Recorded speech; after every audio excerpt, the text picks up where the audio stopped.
Est-ce que la communauté internationale pense se bouger le cul par rapport à la RDC? Est-ce que vous pensez vous bouger un peu par rapport à ce qui se passe là à Goma?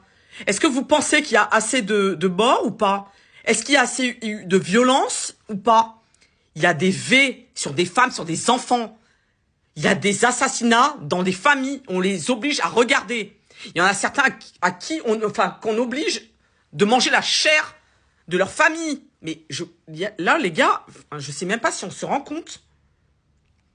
Il y a un groupe de terroristes, le M23, qui est en train de laminer la population. Même les forces armées congolaises, elles ne peuvent... il y en a 1200 soldats qui ont abdiqué. Mais est-ce que vous vous rendez compte que si déjà même l'armée se barre, mais la population, c'est cuit.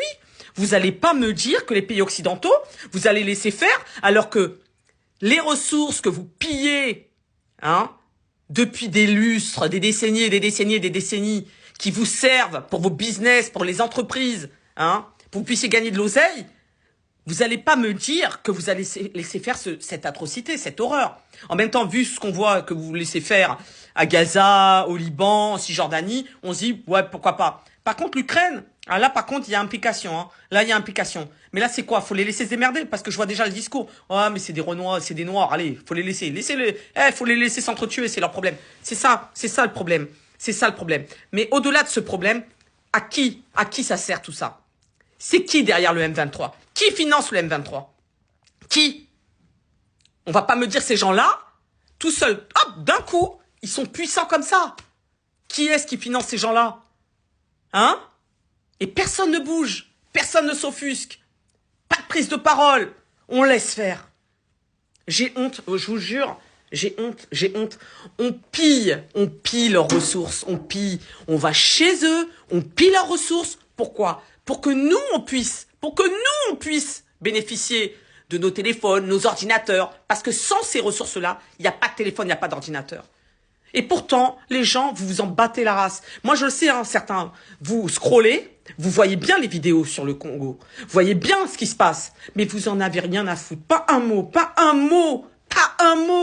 repartage. Par contre, pour repartager des conneries de gens qui se goinfrent, des gens qui font des dramas dans leur couple. Ça, il n'y a pas de problème. Vous êtes les premiers à repartager. Ah, ça, on vous entend. Ah oui, polémique, vous faites des lives. Mais par contre, des lives, pour ce qui se passe, ces atrocités, là, il n'y a personne. Il n'y a personne. Ça me dégoûte, ce monde. Ça me dégoûte. Des enfants, des femmes. Vous les avez vus dans la rue? Ils n'ont plus de maison, ils n'ont plus rien. Ils ne savent même plus où s'abriter, se cacher. Ils sont face à des monstres. Des milliers de monstres. Et on laisse faire, la communauté internationale. Mais continuez, en fait, je vous le dis, tôt ou tard, on devra payer un lourd tribut pour toutes ces atrocités qu'on a laissé faire. Il faudra accepter la sanction. Je vous le dis, on aura un retour du bâton. Et retenez une chose, les premiers seront les derniers. Retenez bien ce que je vous dis. Aujourd'hui, on se considère comme des puissances. Le monde occidental se sent puissant. Mais retenez une chose, sans l'Afrique, vous êtes rien. Il n'y a pas de ressources, vous êtes rien. Retenez bien ça.